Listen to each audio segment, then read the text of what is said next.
Movie yetu ya leo hii ni historia ya kweli kabisa ambayo ilitokea mnamo mwaka 1971 huko mkoani Iringa. Bwana, leo nimeona kidogo tupite kinyumbani ili tuweze kufahamu historia za mababu zetu kwenye matukio mawili matatu ambayo waliwahi kuyapitia kipindi cha nyuma kidogo.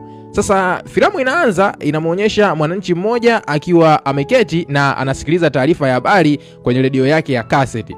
Kwa watoto 2000 hapa sidhani kama redio za kaseti wanazifahamu. Sasa kwa faida ya watoto 2000, redio za kaseti hizi ni zile redio ambazo ulikuwa unaweka kanda, una play na kusikiliza mziki. Yaani naweza kusema kaseti ilikuwa inatumika kama CD kwa kipindi hiko kwenye hizi redio ambazo mababu zetu ndio walikuwa wanazitumia. Bila shaka vitoto vya 2000 hapa mtakuwa mmenipata vilivyo.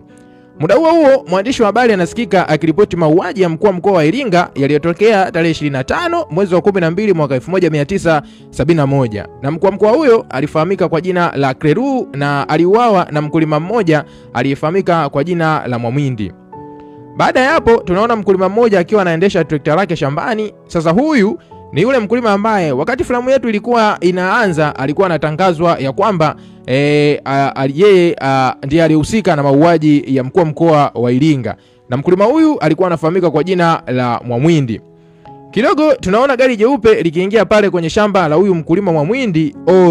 Hili kumbe lilikuwa gari la mkuu wa mkoa wa Iringa aliyefahamika kwa jina la Kleru. Mkuu wa mkoa yule alipofika pale na kumuona Mwamwindi akiwa kwenye trekta lake akiendelea na shughuli zake, ikabidi amfuate na waanze kuzungumza bwana, kuanza kuchamba umbea pale, au sio?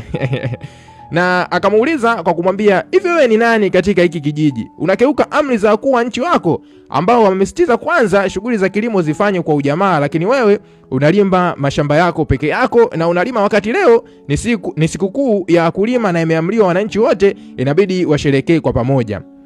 Bwana Mwamwindi ambaye alikuwa anaendelea na shughuli zake za kilimo ikabidi amjibu pale na akisema ya kwamba mimi najua sherehe ya leo ni kwa ajili ya wakulima na anachokifahamu na ninachokifanya hapa ndiyo sherehe yenyewe, kwa maana kwamba Mwamwindi alikuwa anaendelea na shughuli zake za kilimo pale. Kisha bwana Kleru akamuuliza tena na kumwambia, kwa nini mashamba yako hutaki yawe mashamba ya ujamaa? Mwamwindi akajibu na kumwambia kwamba sina jibu ya swali lako hilo ambalo umeweza kuniuliza hapo. Sasa ngoja turudi darasani kidogo. Katika miaka ya 1950 mpaka 1999, Mwalimu Nyerere alikuwa anasisitiza sana wananchi wake waishi kwa ujamaa, yani kwa kushirikiana kwenye kila kitu ikiwemo kulima, kufanya biashara na mambo mengineyo mengi. Wakati mazungumzo yanaendelea, mkuu wa mkoa bwana Kleru alionekana kuzungumza kwa ukali mno, lakini kwa upande wa Mwamwindi yeye alionekana kuzungumza kwa utulivu akiwa anamsikiliza na kujibu kile ambacho bwana Kleru alikuwa anauliza pale. Wakati mazungumzo yanaendelea pale, Kleru aliamuru yule mkulima ashuke kwenye ile trekta lake ambayo alikuwa anaendelea na shughuli zake za kilimo kwa ukali, huku akitoa maneno yenye lugha kali ama lugha isiyo nzuri kwenda kwa bwana Mwamwindi pale. Sasa Mwamwindi ikabidi ashuke na kutekeleza amri ya Kleru, lakini Kleru aliendelea kuwa mkali na kuzungumza maneno ambayo kiukweli yaliweza kumkera bwana Mwamwindi. Wakati malumbano yakiwa yanaendelea pale, Kleru aliona kitu kama kaburi hivi na akamwambia Mwamwindi kwamba bado unaendelea kujenga makazi ya kudumu. Mwamwindi akasema haya sio makazi ya kudumu bali ni sehemu aliyomhifadhi mama yake. Uwezi amini kile kitu ambacho Kleru alienda kukifanya baada ya Mwamwindi kumwambia yale sio makazi ya kudumu bali ni sehemu ambayo aliweza kumhifadhi mama yake ama kaburi. Uwezi amini bwana. Kleru alikanyaga na akaanza kupanda juu ya lile kaburi ambalo kwa upande wa Mwamwindi ilikuwa ni sehemu ya kumbukumbu ambayo alimhifadhi mamake mzazi. Kitendo kile kiliweza kumkera sana bwana Mwamwindi, kitu ambacho alichoamua kukifanya ni kuingia ndani mara moja, na wakati Mwamwindi anaingia ndani pale bwana Kleru akaanza kujitapa, wewe si kidume kweli? Unaondokaje sasa? Unakimbia vita? Wanaume hawakimbii vita.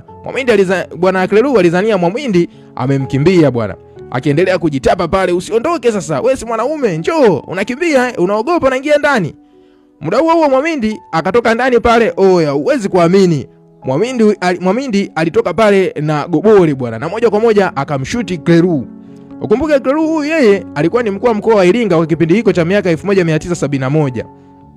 Baada ya hapo Mwamwindi akachukua mwili wa Kleru na kuweka kwenye gari ambayo Kleru alikuja nayo pale. Na wakati anafanya haya yote, familia yake ilikuwa inamwangalia. Kwa kile kitendo ambacho alikifanya, Mwamwindi alijua kabisa hawezi kuwa salama na akaanza kuacha usia pale kwa familia yake, wanae, mke wake pamoja na vijana wake ambao walikuwa anaendelea nao katika shughuli zake za kilimo pale. Na huo sasa ndo ukawa mwisho wa filamu yetu hii ambayo nimeona leo nikujuze moja kwa moja kupitia hapa Swahili Recap, na wewe mwanafamilia wangu uweze kuhabarika. Lakini historia zinasema ya kwamba Mwamwindi aliweza kuhukumiwa kunyongwa kwa kosa alilofanya la kumuua mkuu wa mkoa wa Iringa Bwana Kelu, na wakati alipokuwa mahakamani alipoambiwa ajitetee, Mwamwindi alisema ya kwamba ile haikuwa akili yake, yani kama vile alidata.